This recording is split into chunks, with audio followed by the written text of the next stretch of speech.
Hey everybody, this is Perch. I'm back with Sean. Sean, how are you? Dude, I've been thinking about it, and I need to run this by you, but I feel like in the last 20 years, everyone has made money off of superhero comics, except for comics.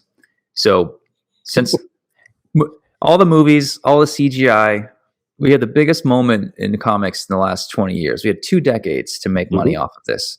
Yep. Movies made money, video games made money, pajamas, t-shirts, belt buckles, statues, toys. Everyone made money off of superhero comics except for the comics themselves. I mean, I almost want to get in a time machine and go back and do some revisionist history and start to like play a game of Civilization where you know the moves ahead of time and start figuring out, just to tell the industry, listen, you have 20 years of a boom coming. You guys need to get ready because there is some money coming in. Is it possible to do that? Like if I got you a DeLorean and you went back, what would you do to harness the potential of what we just went through for the past 20 years to maximize the dollars? Oh yeah, to maximize the dollars. I mean, I maximize my own dollars. I'd invest in Amazon and Google, and then I'd take that money and I'd get all the prostitutes I can find. Right. There you go. That's what I would do. So it's the year 2000, right? X-Men 1 has been a hit. Yeah. You know that in 2008, you've got Iron Man, but you've got a few good superhero movies starting to build up. What do you say to Marvel and DC? Yeah. So the crazy thing is, it's 3 decades, not 2. So what a lot of people, you're actually making a perfect point because in the 90s, the comics, the bottom dropped out from under it. But outside of comics, the X-Men movies were making money. There was Hollywood deals were being made. Universal struck a big deal for that theme park. There were a lot of big money deals being made in comics all over the place, even when comics, quote unquote, broke and the comic stopped bust and everything else. It's been that long. And so if you could go back to year 2000 and look at it, you'd say, what happened in the last 10 years is only going to go up from here. And so what did you learn? Well, the biggest thing you learned was don't give away your value. And in this case, the value was the newsstand. And it was kind of retreating back into a tiny little clubhouse. And I'm saying this as a retailer, that retreat into the clubhouse took you out of all mainstream conversations. Right. You basically let the movies and the video games and everything else run with it. You just licensed off your IP because you needed the cash because you basically sold away all your value by going back to the clubhouse, the small retail shop that you felt comfortable with. Right. And so the thing, hold on to that. It's been really easy to hold on to some of that value. You could have easily avoided it. Right. So maybe this isn't what you're saying, but you could say to Marvel and DC, listen, we're going to need a digital strategy by 2008. Sure. But we have 8 years. So right now I need you to work on getting your big box contracts back. I need you to start thinking about selling books outside of the direct market. Yep. Is that what you're saying? 100%. Yeah. Okay. But be creative about it. Maybe the floppy isn't the big box store product. The Tonkabon, which we see now, is. So do something that's more like a digest. I mean, you had those Archie digest books, which primordial Tonkabon manga. Right. Just go all in on that. Just make your stuff there. Whatever. Stop listening to in many cases, the people in the comic industry. So that's the other thing you do. You fire like 75% of people who are in comics, or you just let them retire gracefully rather than stinking. So let's get back to this later, because you and I want to talk about how come people, when they don't leave comics even when they fail. Yeah. Again and again and again. But so one is get back into big box stores, get back into the regular stores where normies are. 2 is get ready for manga, because that's going to be a big thing. Start prepping your manga Tonkabon stuff now. I mean, go the other way. Get this stuff translated. Hire some of the artists over there when they were cheap over in Japan. Right. So when you had that first boom, and then start flooding the market there. Go outside the U.S. Be everywhere you can be, and just your goal is to be omnipresent with comics. Okay. So that if there was ever a movie conversation, game conversation, T-shirt, whatever it happens to be, you're there. You're in that spot, and you are the captain of that ship. So what would you say to Image then at this time? Because now on the horizon is Saga and Walking Dead. So you would almost want to advise Image, you're going to have these 2 massive hits. Try to figure out ways to monetize it. Maybe do spinoffs. I mean, I don't know if Brian K. Vaughan wants to do spinoffs, so that might be a no-go, but there's got to be a better way for Image to have made money, even though these movies weren't necessarily Image movies. No, there was. I mean, Walking Dead made a lot of money, and it made a lot of money in trades, and so did Saga.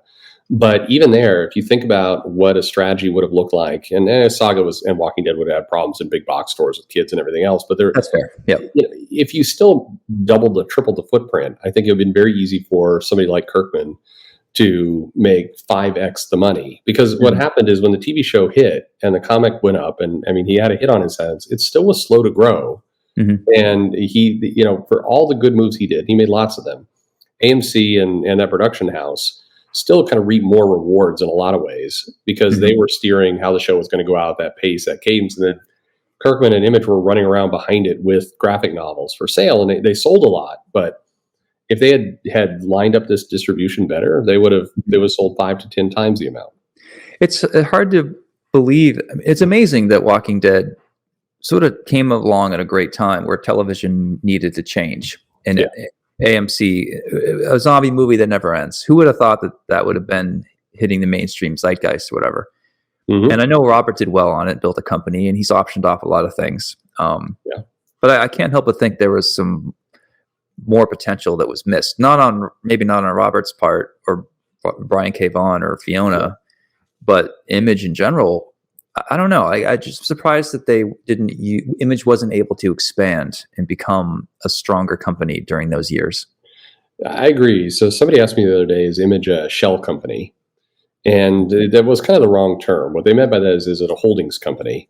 And basically, and it's kind of what they're trying to be, where they are going to shepherd a bunch of properties. But the problem is you do all the work. So you being the creator, there's actually very little that they're doing to make the 1 + 1 = 3 math with books. You bring something, you market it, they'll do a little bit of effort, and they'll handle the distribution, getting into Diamond, getting in stores and all the rest, which is nice.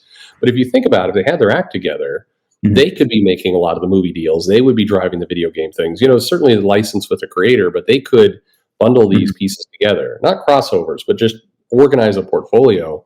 Why aren't they going to Walmart and saying, we're going to bring you 5 books a month, and we're going to curate it, we're going to land it, it's going to be all on us. We take care of that. And like a true holdings company, you take these smaller entities, you combine them together, and you make something bigger out of it instead of just kind of pushing it along. Yeah, it seems like Image is happy to follow within the wake of Marvel and DC, but they are innovative in that they're willing to do stuff that's not superhero-y, but they're not innovative or risk-taking enough to step outside their wake and try to innovate the market itself. Not at all. Yeah. I mean, it's 8 minutes in, we haven't done a super big hot take here, but this is the fundamental thing that keeps repeating with comics is we keep going back to this world where I'm convinced a lot of the people, and particularly people running it, they want the clubhouse. They just want the cozy place. It's like being in high school and having your D&D club. They don't want it to be mainstream or popular. They want to have their space. And so they'll make decisions that are completely contrary to growth because they're afraid that if they grow, smart people are going to come in, they're going to lose control. But the reality is they already lost it. Yeah, it's funny. I'm trying to think where I want to go with this now.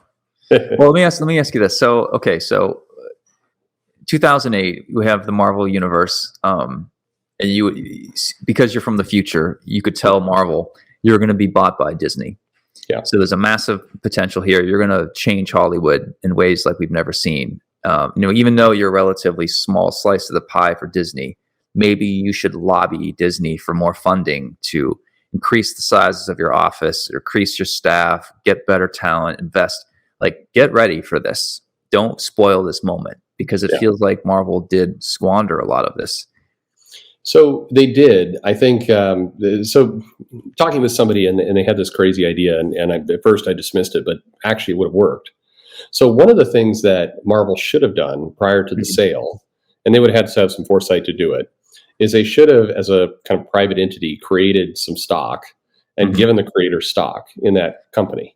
And the value to that would have been, or where it would have changed the entire math, is when Disney bought them, they would convert those shares. And so creators would have, in effect, Disney shares. Right. And so Disney, it would have been a different relationship. And before you say, hey, Disney would never do that, they do that all the time, actually. They buy companies. Even with freelancers? Yes, even with freelancers. Wow, I didn't know that. Particularly in entertainment. Many of the entities that Disney's bought, the freelancers or the producers or the people involved have equity. Right. And so where that changes the equation is suddenly that equity is a publicly traded company. It's a lot more valuable. And because it's sitting out there, Disney's going to treat that company a lot differently too. There's like a material reason to manage it well. Mm-hmm. So what you would have seen is like the various leadership of Marvel would not have been allowed to continue, fucking around like they have. Right. And they would have put actual portfolio management in there. Mm-hmm. Because now it's material to their company. So right. That would have helped everybody of just making better decisions, having better people steer it. And right. it would change the entire behavior around from what we saw. So what I really like about this, so we've gone from 2000 to 2010 in our experiment here, right? Sure. And you've already made a lot of significant improvements. We haven't even mentioned the word woke yet. It has nothing to do with content. But getting into content a little bit, would you have then encouraged Marvel DC to create books that match what's on the screen? So you can have Thor be a lady, but you should probably have a classic Thor to sell to normies who just watched the movie. More of that stuff. I think you would have had a more pure alignment. I mean, the challenge there is that the creators are going to be ahead of the movies. The movies are going to take 3 to 4 years to produce, and you can't just have the comics in a holding pattern while you're waiting for this movie to come out. But I think you would have seen more of almost stylistic alignment. The other thing I think you would have seen is, if suddenly there's equity in the mix and there's, real portfolio management people who are really in charge from the editorial department, you would not have a company that's dicking around with 80 variant covers. Right. You would have had a company instead that says, hey, everybody knows Spider-Man. You make sure there's 4 Spider-Man books on the shelf, and you make sure there's a Moon Knight people recognize. Well, not Moon Knight, it's a terrible example, but a Cap and a Thor, like the core characters, you would have never seen them experiment outside of what is worldwide recognizable. Right. Now, a lot of creators would say, well, that sucks. I mean, what happens to creative freedom and all the rest?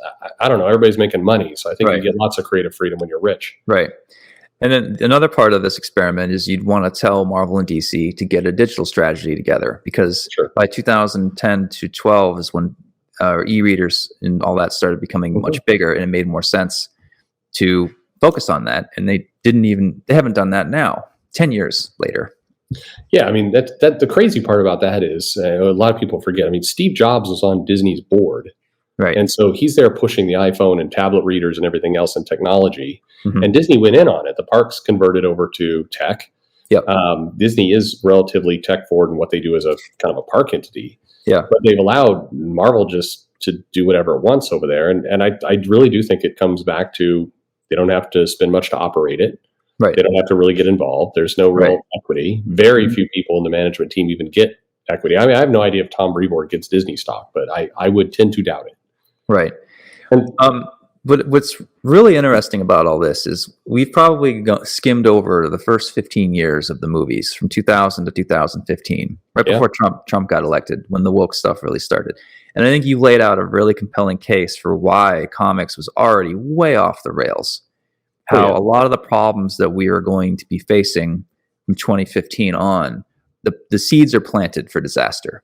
Yeah, you're kind of done at that point because the content, I always have felt, and lots of people disagree, it's somewhat of a red herring, because what preceded it were all these bad decisions. Right. And so then you're getting into, well, what's this super political, super woke book that's going out on the stands? Right. It doesn't really matter at that point because it's being sold inside the small retail shop footprint. Right. I mean, like, well, I always think here, is it any big surprise that some creators make the content they do? I mean, if you live in Portland and you're going to your local Portland shop, right? I got news for you. That is what the retailer and a lot of the core clientele would want. Mm-hmm. So you are in effect writing what your customers want. The problem is it's at such a tiny scale. Yeah, it just doesn't matter. Yeah, I wonder. Don't get me wrong. This super crazy liberal woke stuff that's meant to dunk and bash people that don't think like you, that content is not helping. No. And the act of hiring someone who works at a comic book shop to be an editor, and they only hire their friends, so you have cronyism, and they're on these message boards reinforcing their so-called wokeness. That's not helpful either. And then you throw in Brie Larson and whatever. Like, no wonder we have this game show on YouTube of these channels that claim to be review channels, but really they're just WWF announcers, and they just want to cover the body slams. They're not really about comics. They're not really trying to serve the industry. They're about serving themselves, and that's okay. But I feel like what we have here is not a content problem.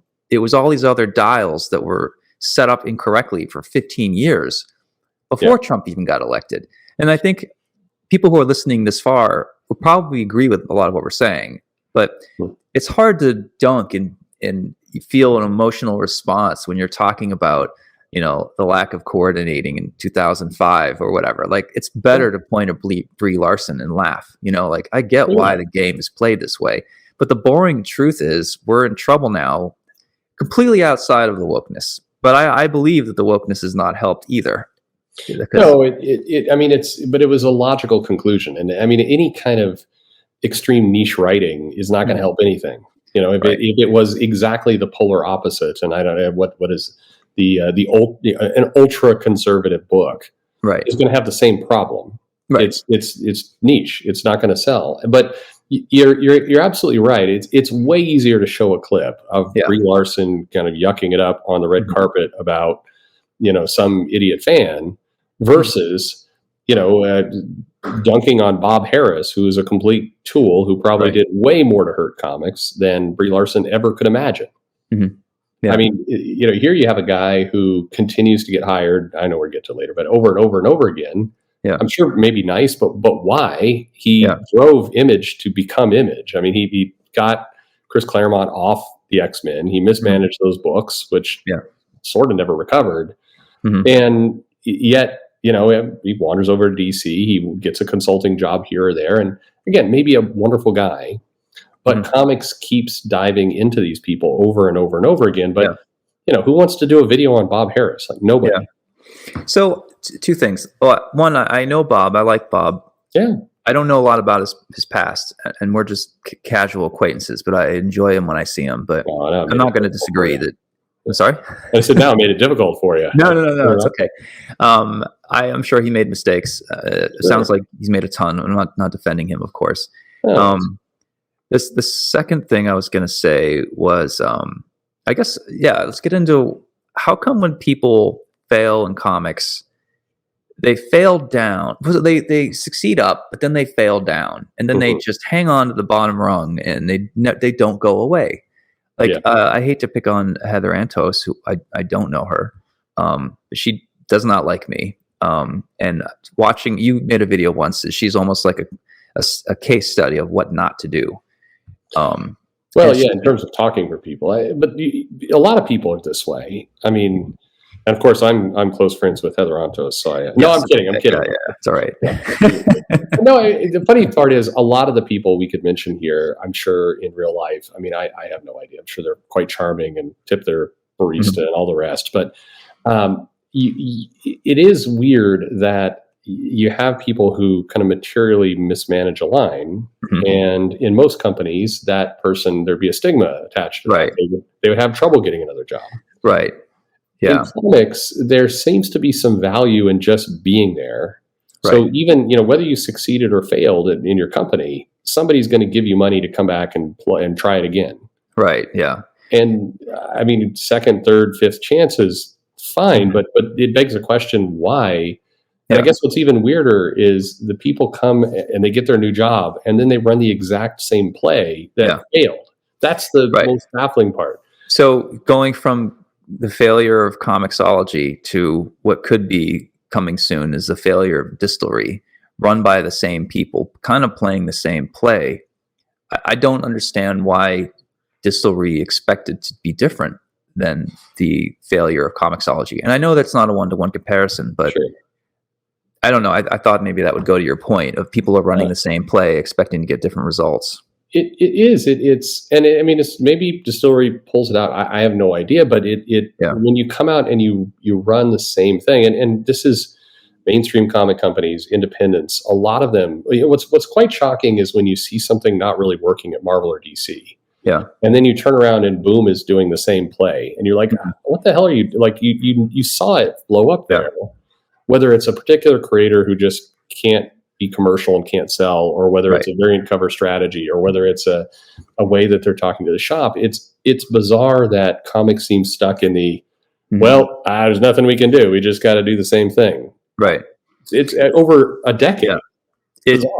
It feels like, I think when people get over 40 or 45 and they've been around comics for a long time, it's just, they're part of the culture and they see it as this, extended family, and they're not going to go anywhere. They just want to keep hanging out. And they find excuses to keep hanging out. And they do have special knowledge of how comics work. They do have insight into what the direct market is and what a variant is, and the Silver Age history of Green Lantern, whatever. Like, those are very unique, weirdo skills that if you hired someone from the outside and fired the people that were in, you'd have to educate them on a lot of things. Yeah. And I agree with you, by the way. We should get some new hires from outside. But I understand why the same folks hang around, is because they come factory installed with all this knowledge that you don't have to explain to someone who's coming in from Wall Street. Well, yeah. I mean, and it's also easy. It's easy for me to sit here and go, yeah, I don't know why they don't have new people coming in. Why are they getting the same old people? Particularly, one of the skills somebody would say is like, well, I know how to work Diamond. Right. I know how to get placement in the catalog. Well, is that really a very interesting skill? Right. I mean, I guess if you're limiting yourself to a very small, right. And that it allowed Diamond to be a monopoly for a long time without anybody challenging it. That's right. So yeah, I'm not opposed to keeping some of the same people around, but I wish that the leaders would change the culture. Well, like, listen, you need a mix. I mean, you can't just have industry knowledge forever, because the industry changes. I mean, it is why Kodak largely, next to went out of business, is why Blockbuster went out of business. There was some leader there going, if we just hang on here, we'll keep selling videotapes, will come back. Yeah.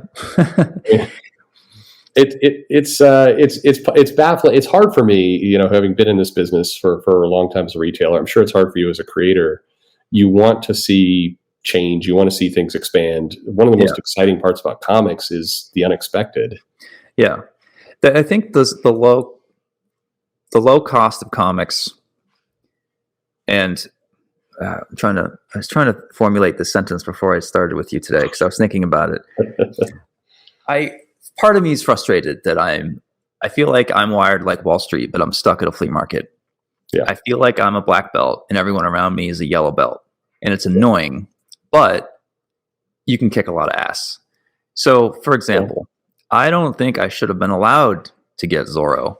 I think Zorro should have been a property that should be chugging along just fine if it had been managed a certain way.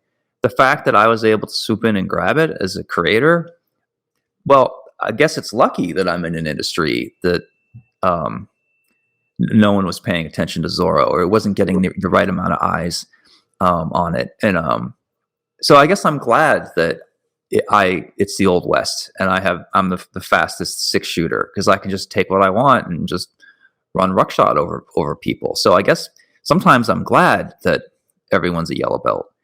Yeah. I know this sounds like really arrogant. There's a lot of other black belts in comics, a lot of my friends. Like, I'm not saying I'm the only one that has it figured out.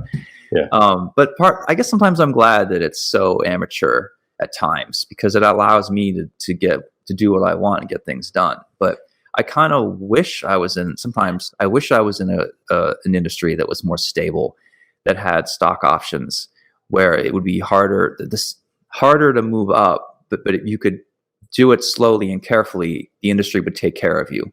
Sure. So, sometimes I feel like I'm glad the industry is the way it is. Sometimes I'm annoyed that it's not better. When I see people, begging for money online for basic medical, that's when it makes me upset that the industry isn't better run and more professional. Yeah. No, I'm sure it's actually tough because there is a dynamic where, you're in this industry where you get to actually do quite a bit. And because you're organized and you have your shit together, you are able to make some big plays. And if there was more attention, more management on this, you would not. It would be more of a corporate, managed and controlled thing. Right. And there'd be a lot more competition as well. So there's not a guarantee that you'd be as successful. Right. which is scary to a lot of people, and I suspect that's a huge reason why it stays the way it is. Right. It's I know I can be a big fish in this tiny pond, right, or I can take a chance, go to the bigger pond, and get eaten.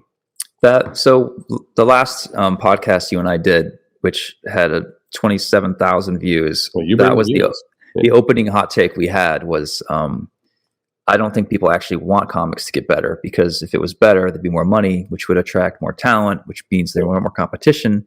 And if you're not good at your job, you get pushed out, and people don't want to be pushed out. So they kind of want this cozy industry, as you're saying.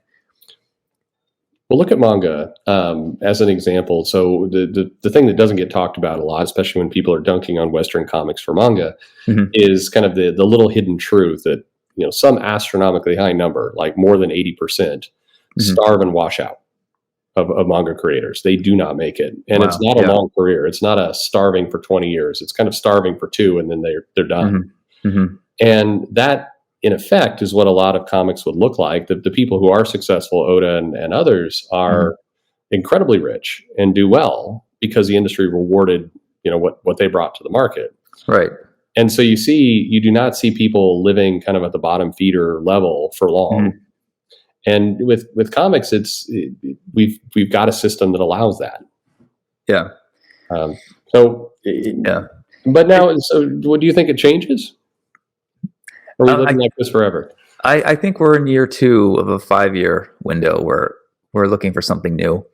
And I want Distillery to do well, honestly. I want Comixology to have done well. I welcome, even Image. Like, I want Marvel, DC. I want more competition, so I have to work harder, and then we all get better, and rising tides raise all ships. I'm really not dunking on anybody. I'm just sort of asking questions about what we could have done better. But yeah, one of the things that I wanted to try was this like a hybrid publishing system. Usually the way that I make money is we do the floppy through Image. Image pays me from their coffers. And then we collect it into a trade. So that's round 2. And then we sell it to Europe. That's round 3. And then later on, maybe we have like this 11x17 edition or a deluxe edition, and that's like round 4. But what I realized was, I don't need to pay someone to be my agent to sell it to Europe. And why don't I just sell the end product first through Kickstarter? And now Massive doesn't have to pay me out of their coffers. We get paid through Kickstarter. And the other benefit of this is we're able to take chances on products that most publishers won't touch. Like an 11x17 artist edition is too big, too expensive for publishers to try out on. I get that.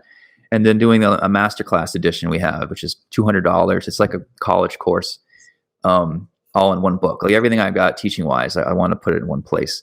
I'm excited by that idea, but again, I don't think Image or most publishers would mess with that because it's a lot of money up front.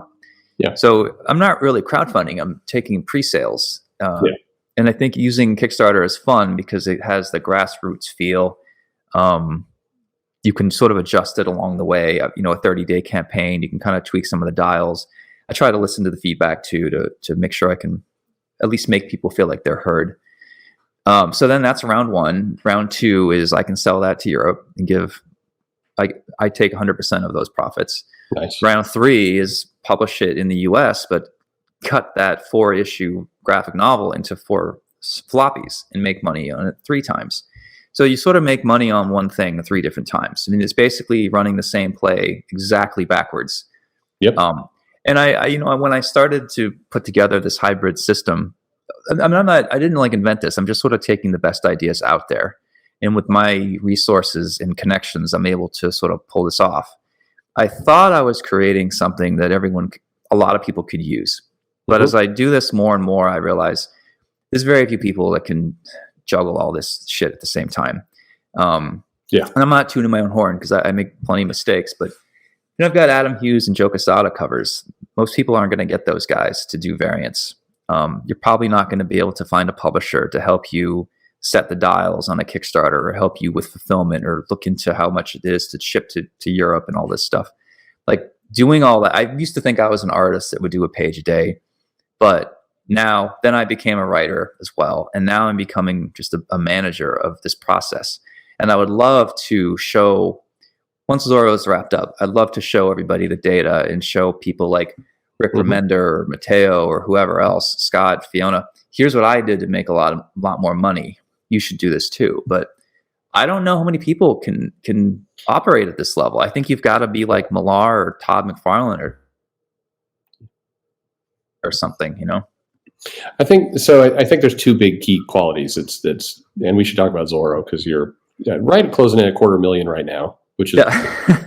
But I think it takes. First of all, you have to have a bit of a name because you're gonna in your kind of reverse model. I like the way you said that. Your name is going to matter, right? You know, pretty heavy to get the ball rolling. And then I think the second piece is you have to have at least be organized and have some business sense, or at least somebody you could talk to who has some business sense. Like when I talk to you. Well, not me. Yeah. You just need a good business manager partner. I don't know why we can't set that up for you. It's probably some asshole letting you down. Just speculating.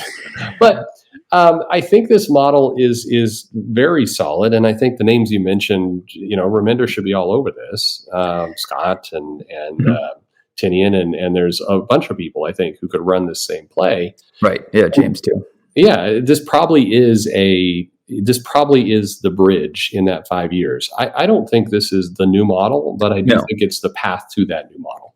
Yeah. I think this works for me very well with what I've set up. And I'm happy to share the fruits of my knowledge and my mistakes with anybody who wants to listen. But this is not the way that an industry can survive. Like, I'm a lone assassin, but we need an industry that can run an army, Yeah. So I don't have the holy grail here. It's just something that I've cooked up with in the meantime.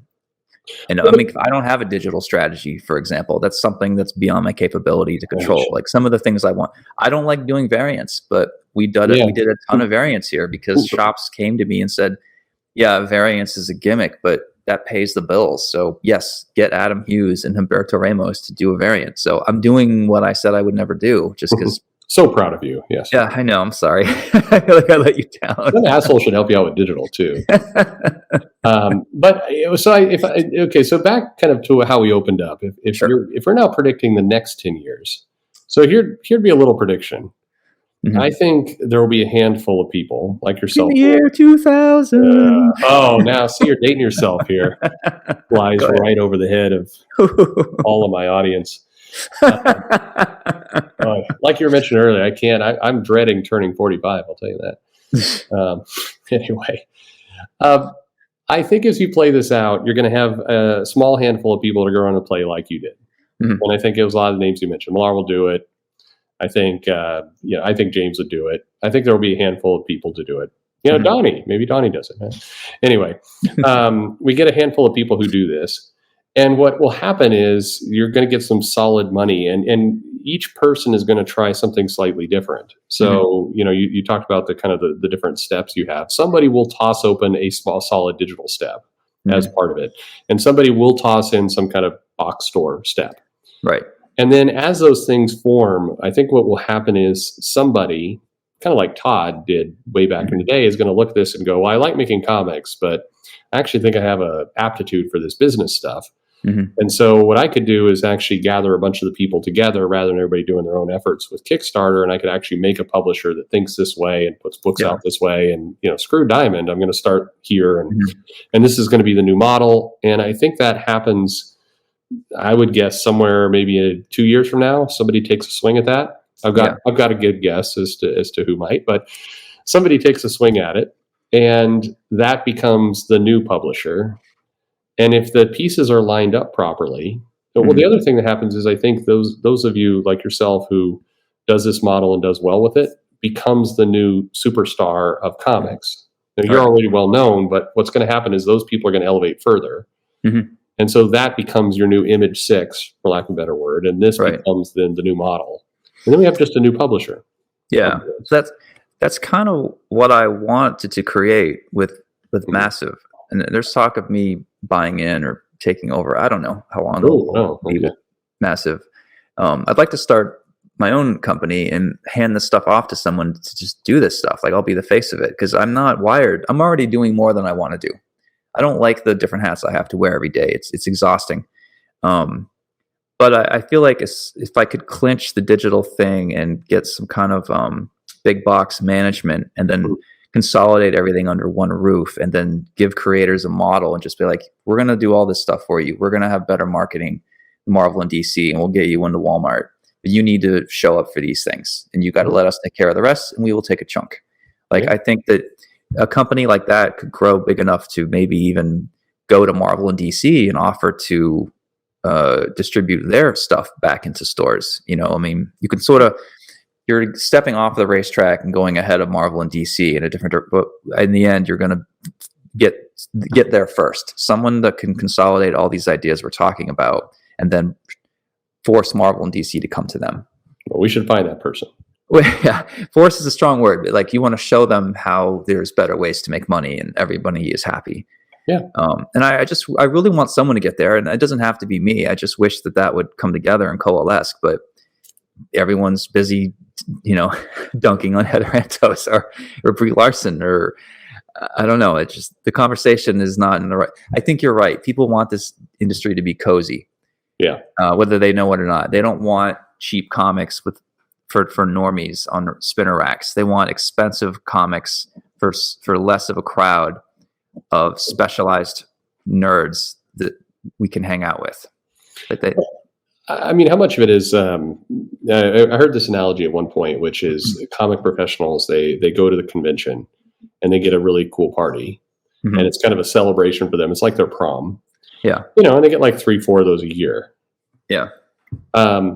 What we need are people who really wants one of those every weekend, because it is truly Wall Street and you are just making money hand over fist. And every day is that party. And every day is that giant money being made, as opposed to kind of gearing up for an event. Yeah. A lot of creators are introverts, though. Maybe that plays into it. Yeah. Yeah. It's funny. I tried to delegate a lot of the responsibilities of putting Zoro together, but my assistant can't write to Adam Hughes and get a response. That's rude to Adam. It needs to be me at the helm doing a lot of this stuff. So there's only so much. I think you sort of do need creators who can do some of this stuff to help manage it. You can't just sit behind the scenes in your office drawing your pages. Like you got to have a few Todd McFarlanes in your staff. You know what I mean? Yeah. And there's a few people. I think Rick could do it. I think Scott can do it. Mark obviously can. But you know, those are very different writers who have very different ideas about business, and you know, maybe they're too competitive to pull something together. I don't know. It depends. I mean, I think some of those people could work together for sure. Yeah. But anyway, so this is. I think this stuff's interesting. So what I wanted to say before was, I know YouTubers don't like. Well, I think they enjoy this stuff. I think a lot of people that are listening to this probably enjoy this, but I think you need to be intelligent and be able to break these things down in a clear, simple, fun way. And I think for the average 15-minute long dunk fest on YouTube, it's just easier to point to Brie Larson. Like, I think this stuff's interesting. I think that's probably why your channel has so much success, is you bring a professorial, educated look at these things with your earned knowledge. And because we don't get to hear educated breakdowns in comics for the most part. People come to you, you know, and even if you're 90% correct, at least, even if you're 50% correct, it's at least more to chew on than we get from Twitter, Facebook, and the rest of them, you know? Well, it's also the charm of listening to car noises in the background. Well, that too.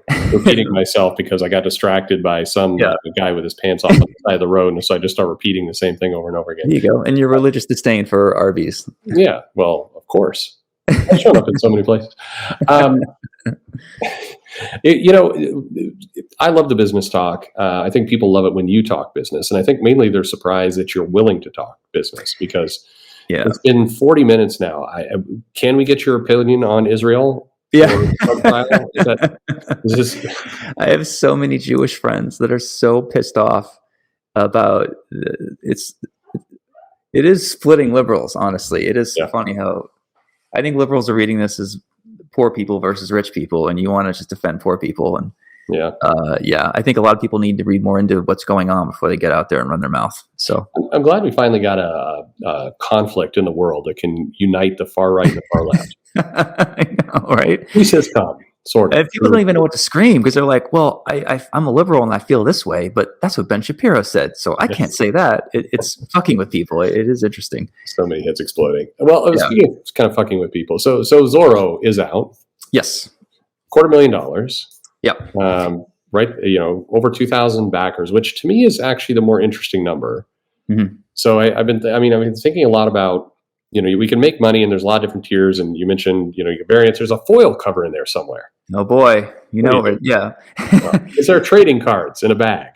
No, we didn't do all the gimmicks. We didn't want to overwhelm. We have 15 tiers as it is. Yeah. And people were asking for more. And I said, I hear you, but you do overwhelm the customer with choices at some point. So we're trying to be careful.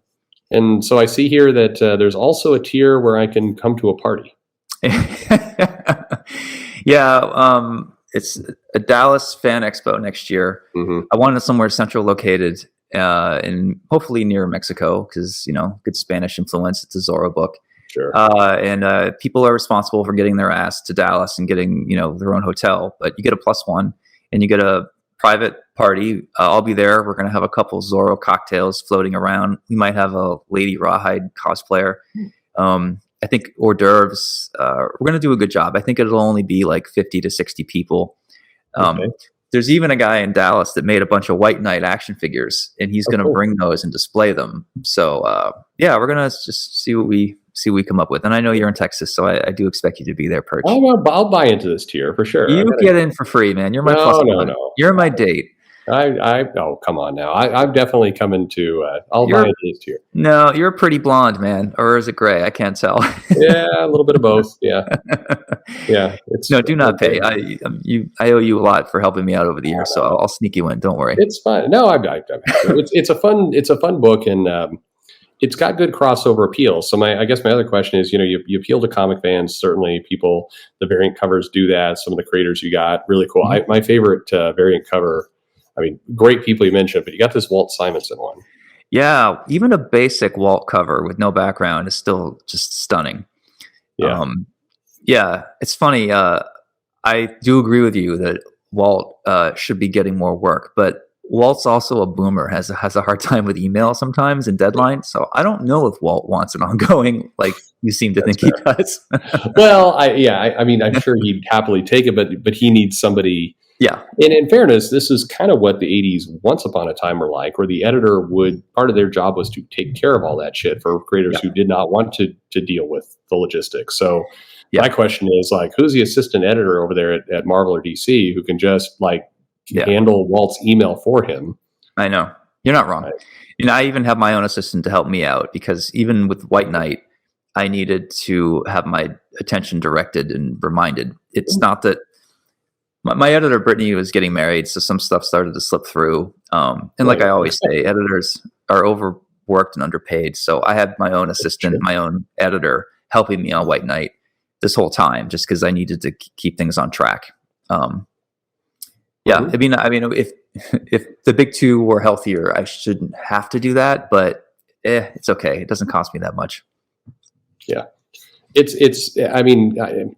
I just think if you are, again, things that you would do differently. If you're one of the big two right now and you're looking to gain a one up on the other, you have to recognize that there's 50,000 classic comic fans out there who largely are not getting anything for them, who come from the past. Now, maybe some of them are dead, who knows, but a lot of them are hanging in there, if the comic shop's any indication. Hire 4 people in your company and pay them, minimum wage or just whatever, New York livable wage. And say, you're going to go take care of Louis Simonson, and you're going to go take care of Walt, and you're going to go take care of, some of these creators, and you're going to wrangle Chris Claremont. You're going to go find John Byrne, and we're going to get a cover out of him every month. And your sole job is just make sure he can answer the email, get the thing in on time, scan it, whatever, just figure out. And you would easily pay for those people. That's a part-time job at best. That's not even full. You can work from home. Sure. Yeah. I mean, hire these people from somewhere not New York and just let them the thing is, a lot of people who really are comic lovers or love the history, there's people that intern to do this shit. There's people who will line up to do it for free. Like, I have to answer Walt's email once a week. Yeah, Right. no problem at all. Right. Well, that's the problem. Is I feel like we get people who do this for free. Yeah. Which seems nice, but it also means they don't have an investment in it, and they're not necessarily the best talent. And if someone who's good at coordinating and being a gopher, that person should be getting paid. So you want to have them have an investment in it, like maybe not stock options, but giving them a performance bonus of some kind to make sure that they're serious and not dicking around on Twitter all the time. Well, yeah, I mean, even if you did look, you're responsible for getting Walt covers put together, and you get 2%. Yeah. I mean, if you can get a Byrne cover once a month, I imagine whatever X-Men book that has a Byrne cover, that cover alone will sell an extra 10, 20,000 copies. The percentages of Marvel is going to be getting royalties is more than enough to pay for that extra assistant to ride John Byrne's ass. Did I say Walt? I meant John Byrne's. Sorry. Whatever, both of them. Yeah. Yeah, it pays for itself. I mean, there's people on the John Byrne forums that post every day there for the last 10 years who you give them a cut so they have some skin in the game. And again, they'll do it all day long. Yeah. And get some money. And then you get you can hold your nose and not have to deal with John Byrne inside the Marvel editorial office if that bothers you. Yeah. Somebody's in between doing it. It feels like there's a lot of really easy things, but Zorro's doing very well. This has been a book we talked about Zorro, I want to say at least 4 years ago. You were excited to do it. Yeah, so we're 250,000 in. I want to hit 400 by the end. ZPI, who owns Zorro Productions Inc., they're great partners, very hands off. I wish they owned more IP because I'd work with them again very easily. Mm-hmm. I promised them that I said I'd try to get them $40,000 for this book, which I know is the minimum I can get them, and I know that's way more than they were making with Zorro before. They have their hands in a lot of stuff, of course, movies, TV. So I don't know if comics is that important to them, but they've been really great. And I think I've heard of a lot of other creators now going after IP. So Scott actually called me and asked me about some stuff, and I said, "Don't tell me what you're going to get." Mm-hmm. Guessing it's some horror IP. He's like, "Yeah." I'm like, "Well, just go get it. Don't tell anybody. Don't call 5 people. Just go get it."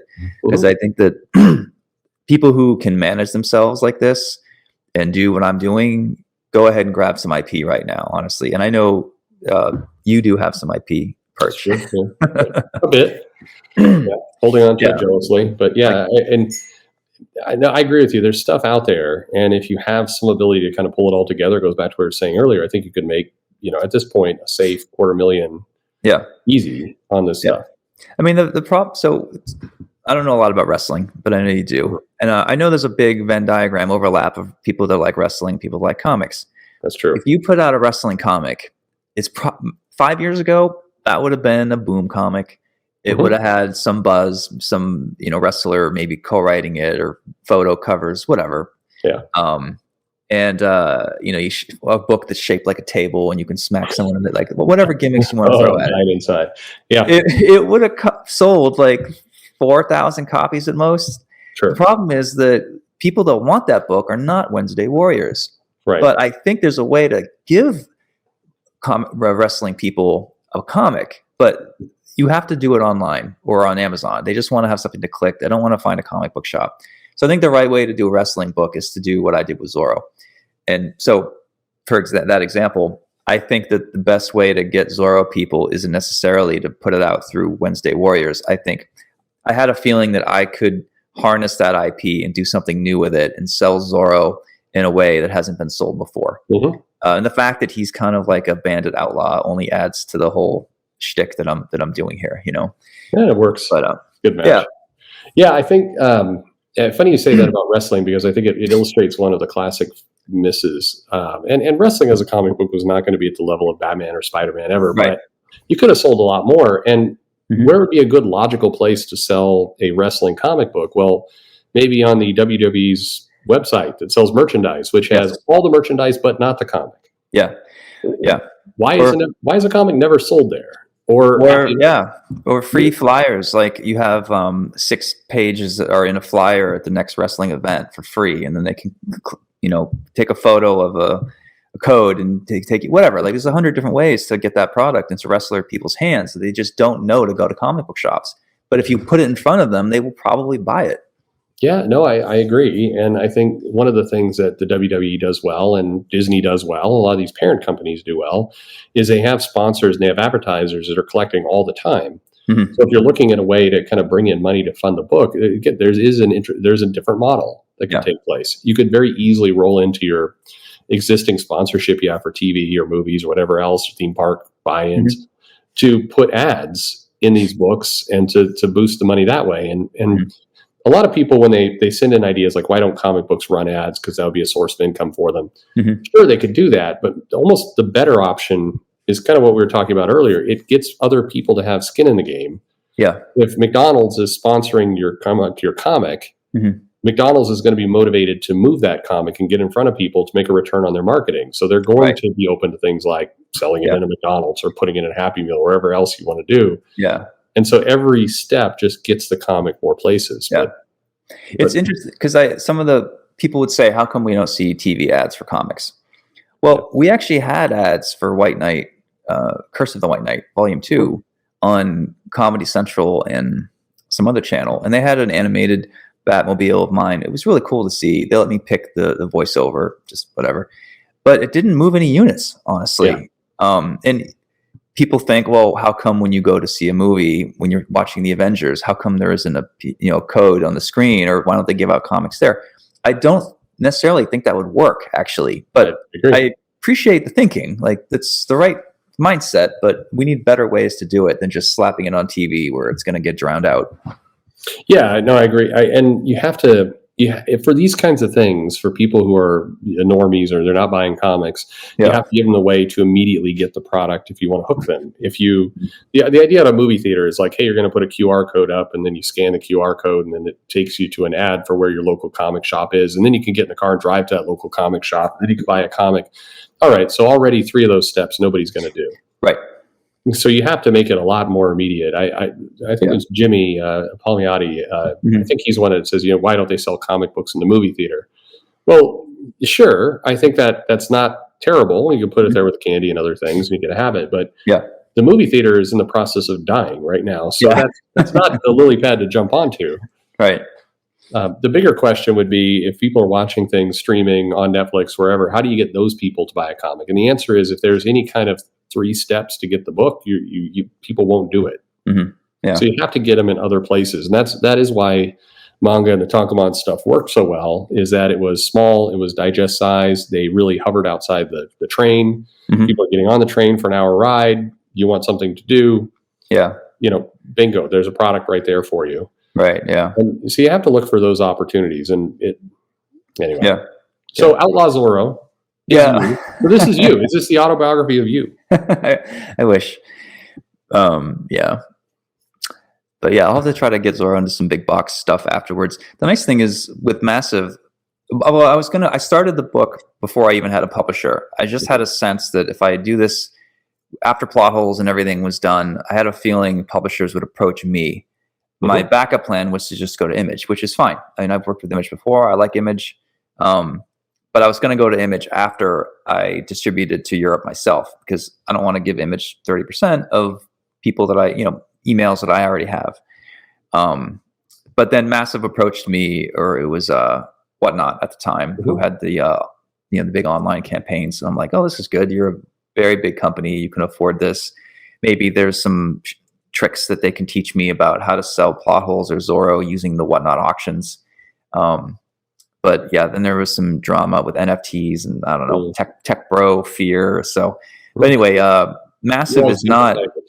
What's that? You always seem to find the drama there. Yeah, I know. It's because I'm just too honest. But Massive is actually just a normal comic book publisher. They're not the same thing as Whatnot. Mm-hmm. And Massive's been really open to taking my hybrid system, dialing it up to 11. Plot holes was kind of a proof of concept. But Zorro is sort of like testing it out full on, and it's really great. We're trying to figure out like cheaper ways to distribute to Europe, but that might be tricky. And there's a few other things that we'd like to do, but I don't think we can. So, I mean, I'm sure the model will improve over time, but I'm really excited to have a partner who's better at marketing than most publishers, I'm usually, what I said to Massive the whole time is, listen, I just need an 8 out of 10 effort. If you mess up or I mess up every now and then, that's okay. We just need to have an 80% hit rate, and I can live with that. And even the Plot Holes campaign had a few mistakes in it, and it is what it is. I'm dying inside a little bit. Like, just get to 80%. Just get to 80%. I know. That's where you want to be. Well, you solid B-, please. you're just about to pass Plot Holes, so you clearly, you're building on the momentum of the last book. Plot Holes is outselling Wonder Woman and The Flash, which again, that shouldn't be happening. Like, don't get me wrong, I'm flattered, and the numbers are fine. They're not amazing, but Wonder Woman numbers aren't amazing either. Yeah, and Plot Holes is a weird book. It's a weird pitch. It's not as clean as an idea as Zorro, Man of the Dead. Like, I know what Plot Holes is. I know it's not for everybody, but even that is doing really well. It's I like Plot Holes a lot, but it is. I recognize the idea is it's less mainstream. Definitely. Yeah. We went from Indiegogo to Kickstarter. Any particular reason? Oh, because of Trump. Okay. Yeah. There you go. All right. That's good. No, he's going to jail, right? Is that your prediction? Jail or no jail for Trump? Oh, I don't know, man. It doesn't seem like wealthy people ever answer in this country. Yeah, that's got to get that class. On either side. I mean, if Biden broke rules, he should go to jail too. So should Hillary. Like, I agree. Yeah. I'm an old school liberal. But no, honestly, Indiegogo was great. But if you change your order throughout that month, I have to refund you, and that's a pain in the ass. So I went back to Kickstarter because your money isn't withdrawn until the 30th day. So that's the only reason. I don't really care about the political stuff at all. No, I mean, I've experimented with both now as well, and I think I want to like Indiegogo more. But damn it, there are some. If you are a kind of disciplined finance person, that thing drives you crazy. Yeah, it's not perfect. That's when I think that's one of the. When people started coming after me, it was because, I mean, I didn't know that Indiegogo was part of this conservative thing. I know that's where Comicsgate goes. And at the time, my friend Doug was helping me, giving me contacts, which is super helpful. And like I always say, I have conservative friends, and I try to be customer friendly, but it wasn't like I was kissing up to the other side and hoping to get.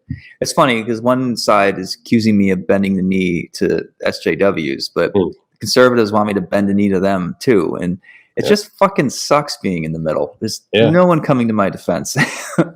First time? Yeah. I feel like, because I know you're.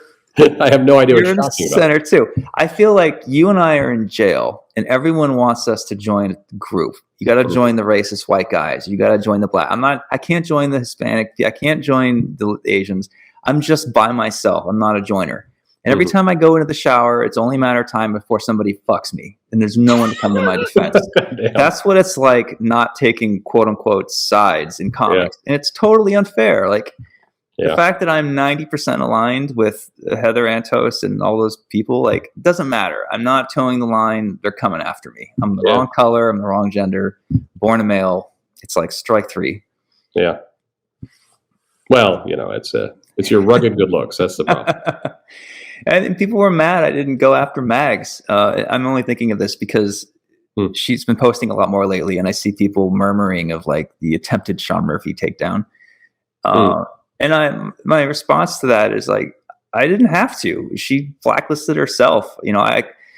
After she did that to me, I called DC and I said, listen, should keep working with Mags. I don't want to interrupt Mags. I'm not telling you to blacklist her. But I cannot be on a panel discussion with her. I can't be in a room with her. Like, my lawyer's advising me, like, I need some kind of restraining order. Like, but I don't want her career to be hurt. I just don't want her near me, And I don't go after Mags because I don't punch down. I only punch up. Like, I said plenty of risky shit against Marvel and DC all the time. Like, obviously, I'm not afraid of kicking the bee's nest, but when you're dealing with someone who's says they have a lot of trouble with depression and anxiety and meds and whatever. You don't mess with that. Me going after them, like, I don't want her to do something stupid, and I'll feel, like, I want her to get better, Yeah. So the same thing with a lot of like Donny Cates or whoever, these people are troubled and need help, and I want them to get better. And if I it would be fun to pummel them in the schoolyard, but at the end of the day, they're human beings, and I just don't have time for it. And like if I set my sight on somebody, because I never do, they're going to get dogpiled like crazy. I'm like, I don't want to live with that guilt, so I just don't do anything. You got to punch up. So we need to kick Kevin Feige right in the dick. Where does he live? Jim Lee. Well, Jim Lee, that's punching up. Jim Lee knows karate, probably. Okay. Because he's CEO, not because he's Asian. Perch. Oh, come on. No, I so many of these fights. I guess I don't know if it's age or having been through this so many times, or when you cross your 8,000th video, at some point you're like, yeah, this stuff isn't fun anymore. Some of these, like I say, I wish these people would just get help. What we need is and it goes to solving kind of some of the people who are still in comics that probably should have left it by now. We need that retirement home for comic professionals. Right. And they can go there and, Giuseppe could be there too. And they could just kind of put books out and, nobody needs to buy them. They're making stuff. Right. And you give them a computer that's not attached to the internet, but you make them think that it is. Sure. Just some Twitter alternate, Y or Z. Yeah. And just let them have that glory years and just start to move on in another direction. Maybe you're the right guy to ask, but I feel like the woke stuff is starting to be over. I think that it's turning already. And I actually said that a while back. And I think a lot of people were like, the Critical Drinker was saying it, and a lot of people were saying it. And then Ethan Van Sciver said, no way. But then I realized, Ethan makes money. He needs people to be upset. Sure. So he doesn't want it to be over. And that's all right. That's his jingle. But you're sort of more connected with entertainment than I am. If it is changing, these are big ships that take a long time to steer. They do, yeah. When we see Snow White or Little Mermaid, that's a decision that was made 5 years ago. At least. Yeah, so, the Little Mermaid in particular was made, I believe, 8 years ago. So we might have better stuff coming down the pipeline, but we have to get through a lot of this quote unquote woke stuff, because that's just the ship slowly turning. But I think it will eventually go back to normal, or at least to go more non-political. I think that at the very least, we're entering a phase where people are aware that just selling it off of woke or selling it off of anti-woke is just, you can't make enough money with that. So you're going to have to bring something else to the table. Yeah. Hopefully quality, but at least something else. Yeah. This Marvel's movie that's coming out, I'm watching some of the reviews, and you mentioned Critical Drinker. The commentary on that is starting to become less, this is political or this is woke. And instead this looks repetitive, boring, and terrible. Yeah. And I think it's a healthier place, because it starts to just become, look, we're not going to put up with having an argument over politics. Instead, it just sucks. And I don't care why you think it sucks. It sucks. I'm not going to watch it. Yeah. And that becomes healthy. And I understand the narrative, and I knew people make money off of it, and they need to keep making money off of it and everything else. But it just, there's an exhaustion to it where at some point, we would like to just watch something or read something we enjoy. Yeah. And not have to go through the purity test in any direction in order to get that thing. Right. Yeah. For Zorro, I have the main character is actually a sister character who happens to be a lesbian.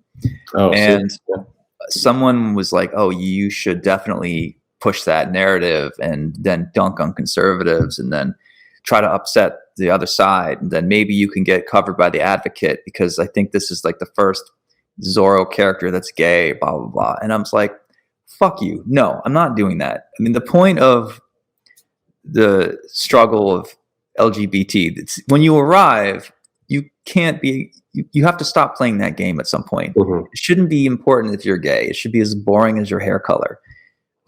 So to beat the lesbian drum, which, first of all, I'm a white guy, I can't beat that drum anyway. I shut it down. I'm like, I'm not going to promote this book. I'm just, the point, I think a lot of lesbian activists want to get to a world where it shouldn't matter that they're gay.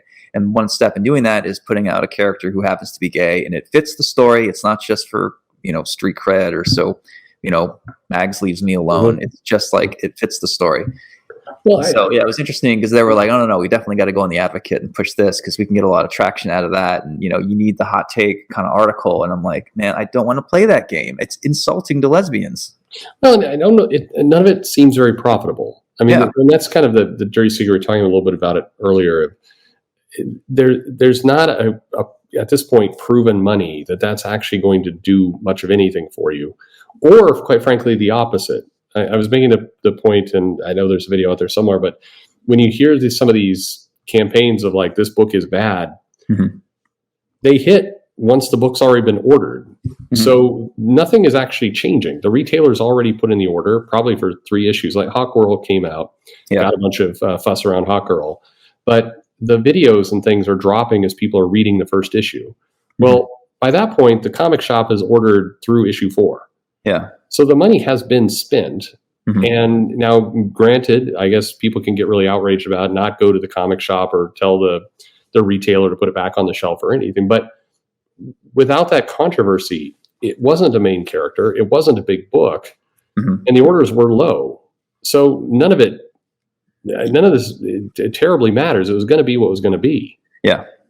And I think that's I think more and more people are kind of waking up to that of just, hell, at the end of the day, we really would like a good book somewhere, somehow. And you're saying that book is Man of the Dead. Just include a link. We can talk. We don't have to keep talking about Zorro. I try, and I'm like, well, thank you. But also, so you remember the Bud Light controversy and kind of all the people talking about that and all the noise that was made about it. And the UFC announces yesterday that they're going to have Bud Light as a sponsor. So what now happens to UFC? I don't know. Does it really? I mean, I know the shares went down a little bit, but they went down a little bit in the short term. Like you always say, you got to look at the entire graph. They went from like here to there. It's not a reason to celebrate. It's just a big distraction. But I can't tell if this is the secret Masons that run our country keeping us busy with stupid bullshit so that they can spy on us through our iPhones, or it's just a natural phenomenon that just keeps happening and that we're all doing it to ourselves. Well, I think it's easy. I mean, you don't have to get heavily invested in this stuff to be angry about it. And there will be something new tomorrow you can be angry about. So it's very much, I think, a symptom or a result of Twitter and Facebook and social media generation where you're entertained by memes. It's just the meme is some kind of outrage for the day. You can be angry about it. There'll be something new tomorrow. And maybe you don't dip in because you got something else going on. You can just the next day, there's something new to pick up on. It's funny. I'll check in on some YouTube channels every now and then, and they'll go from comics is dying to a month later, comics isn't dying. It's just slowing down.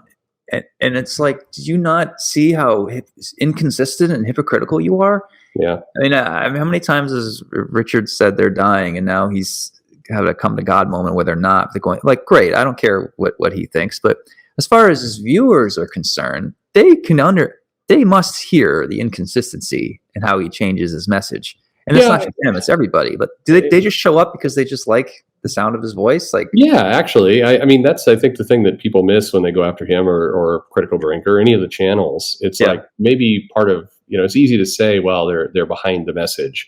Yeah. But you notice that the YouTubers who are successful, who keep going, who have the traffic, regardless of the message, they tend to be entertaining. So Critical Drinker is funny. Yeah. I mean, that's an enjoyable thing to listen to. And I made the mistake of listening to it with my 13-year-old daughter at one point, which was not what you should do. But she's like, I have no idea what that guy's saying, but it's hilarious. Yeah. He goes and tries the accent and horribly offensive and everything. But that's, people like that. And I think for the people who are upset about what Critical Drinker would say, I think they sit there and go, well, it's his message, it's his politics. There's all these zombies who are just going to do whatever he says. Well, I mean, even the people who are doing crowdfunded books, the numbers of the YouTube views don't match the backers of those books. A lot of people are tuning in order to be entertained.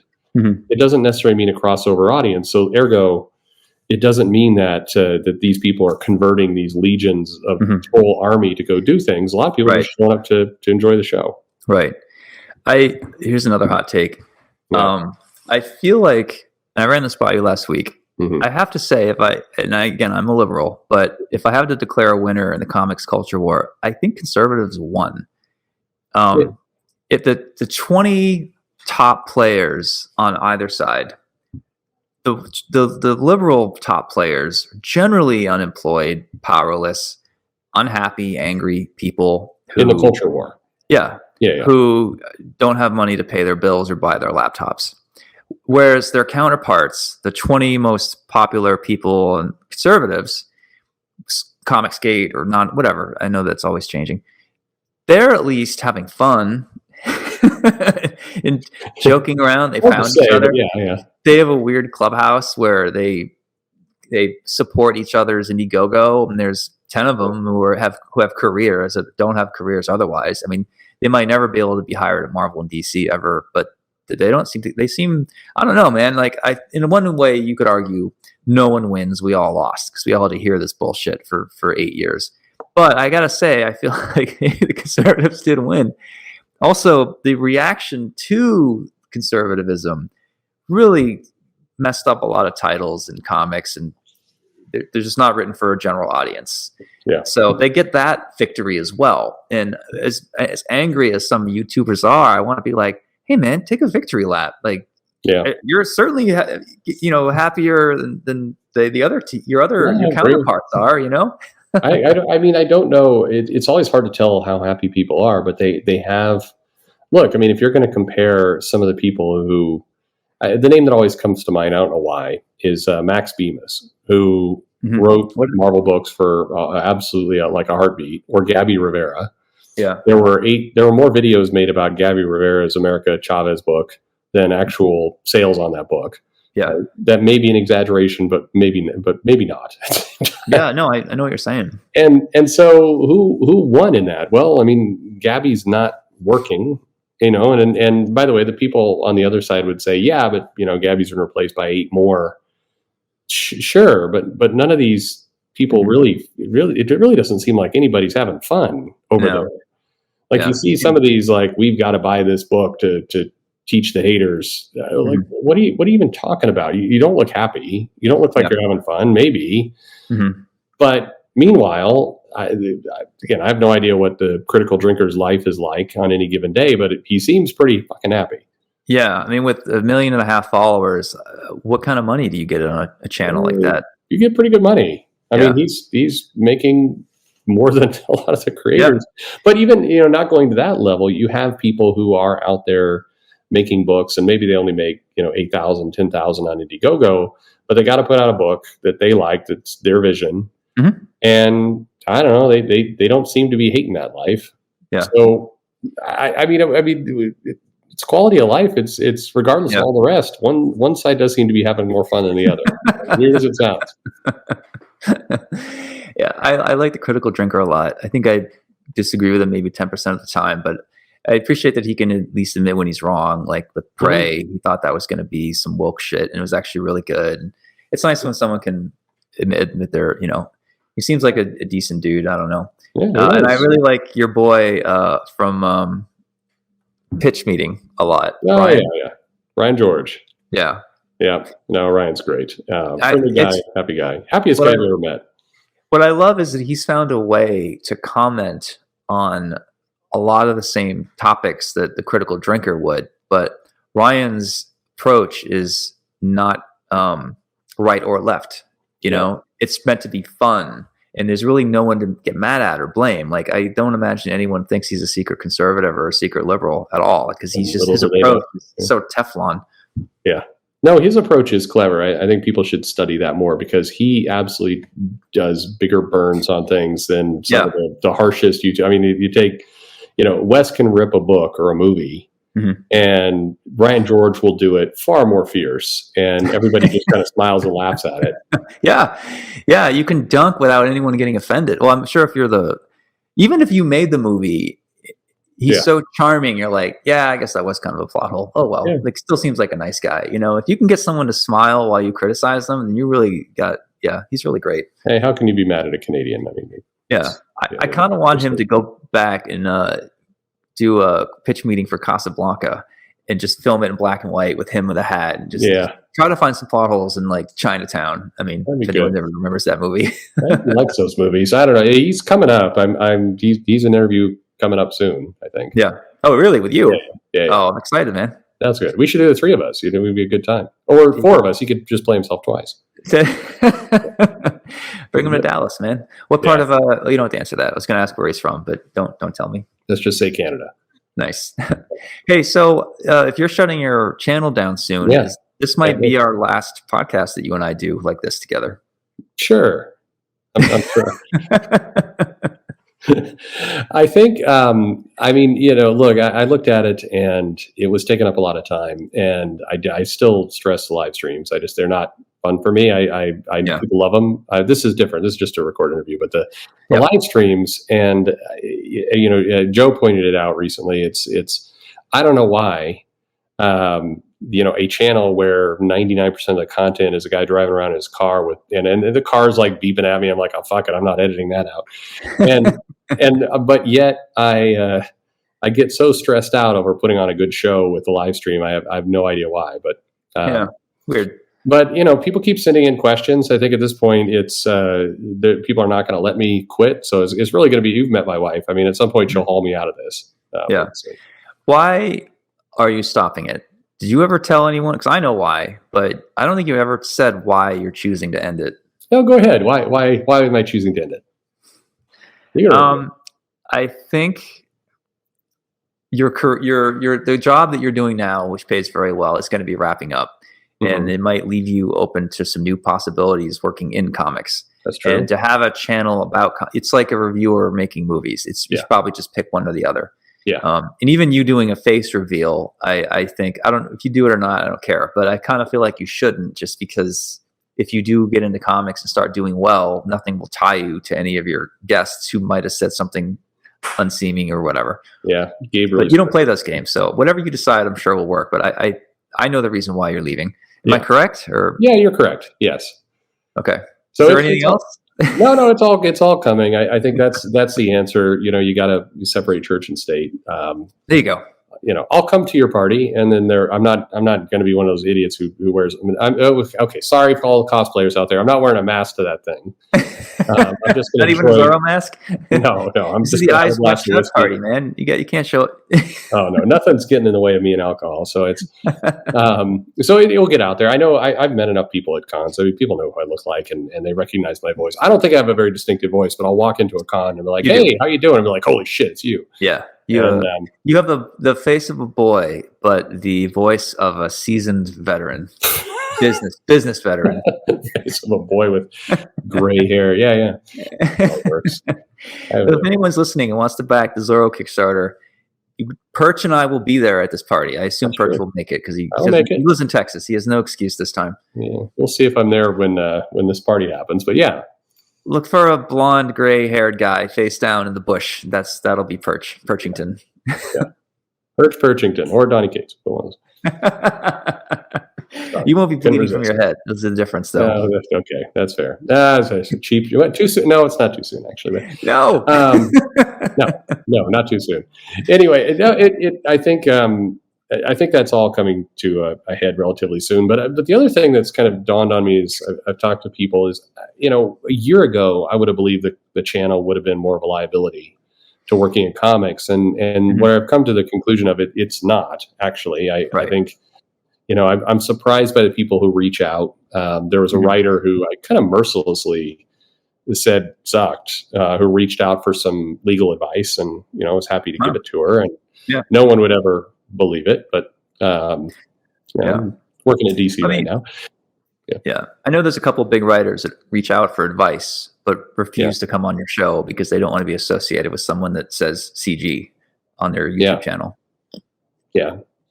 It's been the problem with saying CG is I get a bunch of people in the comments wanting to tell me what CG is. And 5 years later, CG was everywhere, man. I thought CG was everywhere. Isn't that what we're all afraid of? I don't know what's it's please stop explaining to me what this stuff is. Just watch the show, hate it, laugh, whatever you want to do, man. But I don't need the Wikipedia entry for it. No, some people do. I wish they would come on. What strikes me is that there's some, people like, Rachel Pollack and Martha Thomas's and others who have come on, have been great, kind of Nancy Collins, great interviews, really kind of insightful people. And so if you're sitting out there going, ooh, I don't know how I'm going to be, how that will work. It's like, it didn't bother Rachel Pollack. Why is it bothering you? Yeah. It's the fear. It's the shadow, the fear of upsetting the apple cart. You don't want to kick the hornet's nest. Like some would argue I take a big chance by coming on this show or saying the things I do. And they would say the only reason I get away with it is because my books sell, my art is decent. At the end of the day, I don't have any skeletons in my closet. I'm a nice dude. I'm nice to all types of people. Like, there's really nothing to come at me for, as much as some try.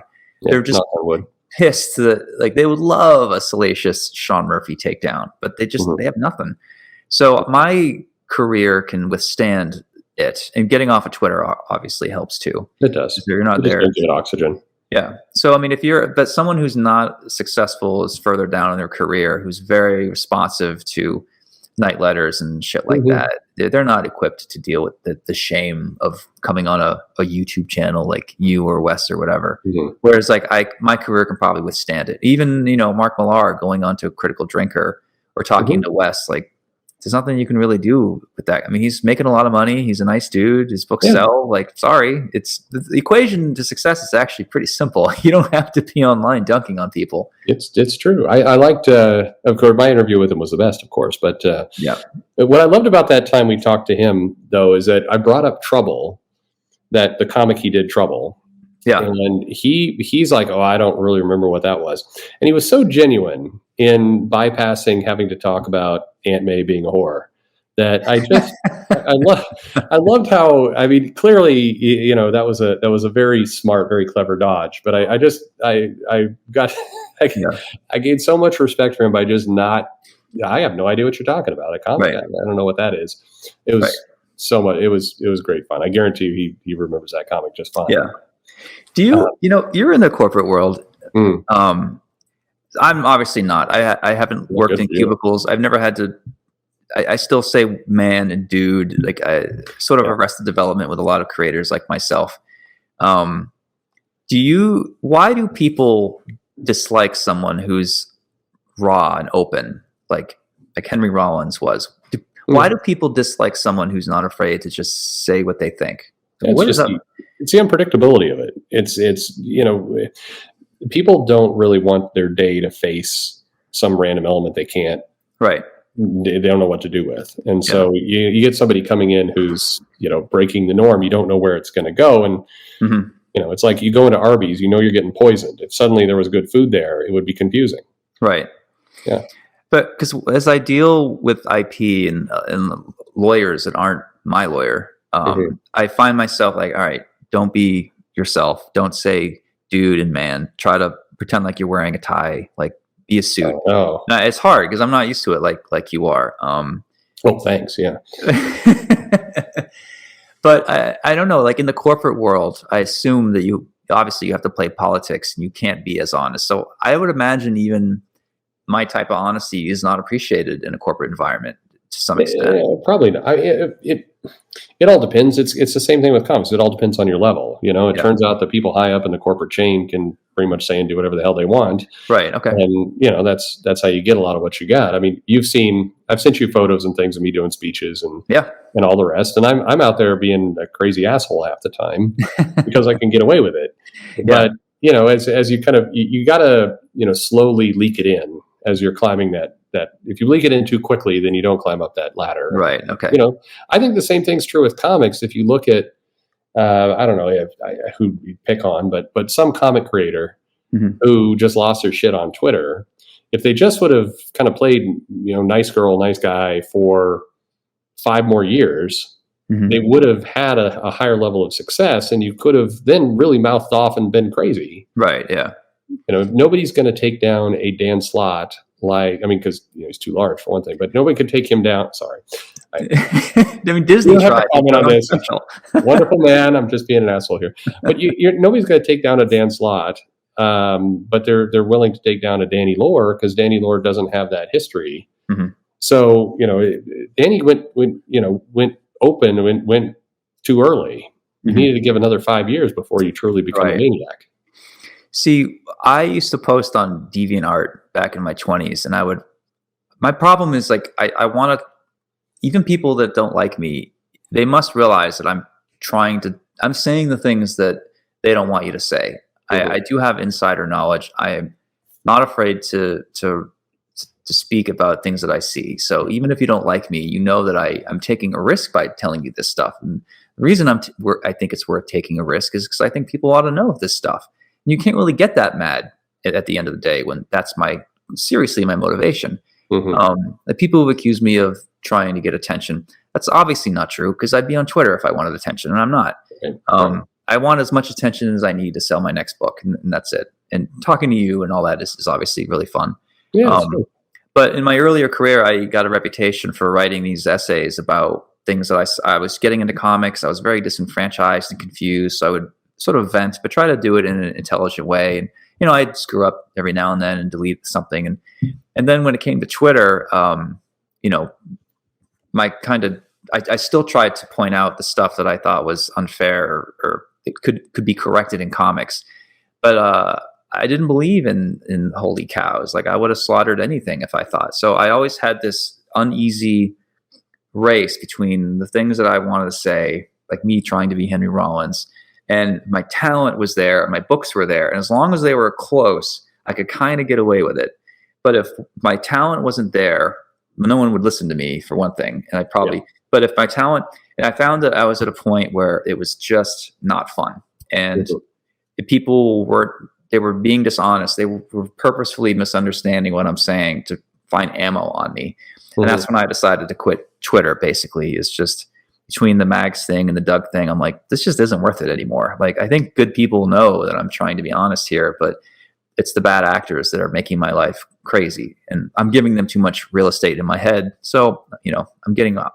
I'm leaving, basically. But yeah, my wife really worries that I'm going to fire off and say the wrong thing. And one of the great things about getting older is like pick your moments. You have more, you try to be more empathetic to people. And even me talking about Mags, like I'm not mad at her. You can hear from the sound of my voice. Mostly I'm worried, and it's not going to be me the one that helps her, but human emotion. Yeah. Like I just, through all this culture war shit, no one talks about empathy, trying to understand and care for the other side. And, I like getting older because you do get more of that and trying to be more measured in your responses and not waste your time as much because you know what upsets you. But if it lives in your head, I mean, that was one of the sub reasons for the channel. The channel's, when I was going to close it or still will close it. If I find that it's just not fun, if it's, I'm reading the 10,000th troll comment and it's just like, I'm not in the mood for this today. Yeah. You stop doing those things. But the crazy part about the cancellation and all the things that happen, the people that come after you and others, the misnomer is that it's about you. And the reality is it's not. You're a convenient target. It's about them. Their goal is for them to get themselves over. So in effect, you're giving them advertising by being the target. And so if they can take you down, then they gain something from that. Right. And if you just starve it, there's no oxygen with it. I mean, if you're not on Twitter, it's very hard to get a good feud going where you can do anything. I mean, there have been people who come and do they get mad at me on YouTube. And so somebody goes and does a 5-hour live stream and they're just sitting there like begging, like, oh, may the response come. And unfortunately, because of the backlog of videos I have posted up, I've got videos up now through the rest of the year, already sitting there on YouTube and gathering dust. They're just scheduled to come out every day. Yeah. My response would hit like 3 or 4 months from now. Yeah. So there's no good feud that you can get going in that world. So you're going to have to find another target who's really going to, want to have a good time. Otherwise, you're picking on a empty chair. Right. Yeah. That's funny. Ethan or someone tried to come after me for swiping Zorro because I drew Zorro with a sword in front of his face. Yeah. Which like everyone does. And it took a few days where I heard murmurs. I'm like, what am I being accused of? Like, oh, I'm swiping. Oh yeah, after 20 years in comics of never being accused of that at all, now I'm swiping Zorro with a sword in front of his face. Like, mhm. And I saw that. I think Ethan got a 4-hour podcast out of that. Yeah, like, yeah. whoa, what are you talking about for 4 hours? I couldn't listen to it. Yeah, it's just not it.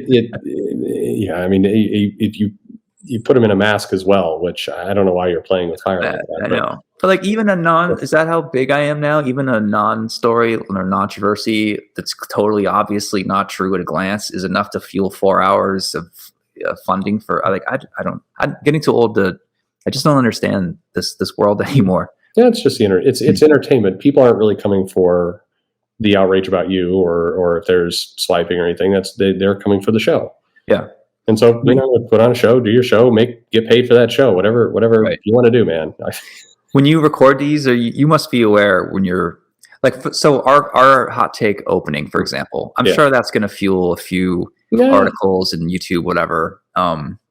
Especially because it's the first 5 minutes of people, it's very clickable. Yeah. But when you're doing this, you must sense when you're about getting into a topic that's gonna get some responses from other YouTubers. Yeah, right? I mean, every now and then. I mean, it's most of the time I'm not going to mention things that are just, if I mention CGs, like I said, somebody's going to show up in the comments wanting to explain to me, right? Like the Scientology church, what CG is exactly, and I'm like, I don't need this multi-paragraph explanation. Just go sell your books, be happy, so that's generally something. It's not worth the mentions. There's other little topics out there that I know are kind of trigger points. I have no idea why, but if I mention Al Ewing's name at any point, it's like this army of people descends to want to say that's the greatest writer that's ever lived in the world. I have no idea why it generates that response every time. Right. But there's little things. The other one, the one I think at this point, people listening to this, an hour and 30 minutes in, please understand, you got to understand this is bait at this point. I am absolutely trolling you when I say there is no agenda in comics. When you come in the comments and want to explain to me what an agenda is, like, guys, I am totally screwing with you at this point. Totally. I mean, I'll dispel all kinds of things. If I was starving, I probably would eat Arby's. I'm not, maybe not, but probably I would do. I think it's your Norm Macdonald style delivery. It's too dry and people don't get it. You need the bada-ching after it. I need the rim shot there. That doesn't sound right. Well, so we're definitely going to, I mean, as long as you're up for it, we'll definitely do more podcasts. This isn't the last one. All right. Well, if it is, it's been a pleasure serving with you, sir. As always. I guess I'm seeing you at this party and anyone else. You better be. Yeah, I'll get there before you're hammered face down in a plant. I think, we haven't spent this kind of time together, but people would be surprised at the amount of alcohol I can hold down. You probably outdrink me. I've started to pull back a bit. That liver is dead. How many? All right, so this is a good exit interview. Yeah. How many drinks in a night for you? So it's Friday. You've been working all week. You feel like you deserve a few drinks. You're out with the right friend. How many drinks do you generally have at that point? Well, I mean, it's a source of shame, probably. The last 2 weeks ago, I was out with a friend, and they brought us the bottle of whiskey, and I finished that bottle. By yourself? Yes. Wow. I'm impressed, man. You must be Irish. I can't. Just pickled liver. Yeah. Wow. I can do like 6, but it can't be sugary cocktails. No, sugar is no. Yeah, it has to be like a vodka or a martini or scotch would be my thing. Usually not beer and wine or anything with sugar in it, because then I hate hangovers. I'm very sensitive to that. No, beer is. I've started. I mean, beer doesn't. It's not a hangover, but it's just the sleep is bad. I just get grouchy. But I could put down a bottle of scotch and just sleep like a baby, do just fine. But what's your kind? What kind of scotch do you like? Oh, I mean, I like local. So, I mean, I'd love to say I have some fancy kind of scotch, but if there's something, some distillery, scotch or whiskey that I can go for. Bourbon. Sorry, not whiskey. Bourbon. Okay, got it. Scotch or bourbon. Either. I like the local stuff. It's fun to kind of. I'm trying to develop that taste bud to tell where it's from, which is silly. I'm kidding myself, but I found this dive bar that's relatively close to me, and they just bring drinks without you asking. Really. It's dangerous, but it's a Texas dive bar, works great. Nice. Yeah. You have to take me there sometime. I will take you there. We'll do it. Don't let me drink too much, though. I can't finish a whole bottle. My wife will kill me. Yeah. No, bring her along. That way she's doing well, by the way. Doing comics. Everything's good there. Yep. I should plug her book. She's doing Generation Joker, which I don't know if I ever mentioned. You helped name that book for me, and I don't think I ever thanked you properly. So issue 6 of Gen Joker is about to hit with my wife writing, Clay McCormick, and the artist is Mirka Adolfo. He's really great. Yeah. And then my wife has a Red Sonja one-shot coming out. That's a steampunk Red Sonja. I did the cover. Yeah. I tried to do a cover with her boobs out because I thought they did adult variants, and I guess you can't do that with Red Sonja. So, yeah, that doesn't quite check out. Yeah, no, it's not as Red Sonja isn't as slutty as I thought. It's not a heavy metal character or anything. All right, the more you know. All right, yeah. Well, listen, thank you very much for the time tonight. It's a great talk, and we will come back and do it again soon. Yeah, absolutely. I'm glad this won't be the last time, but it might be, and that's okay too. Yeah, I'll die from liver poisoning. So, all right, I will see you in Texas, hopefully. Done.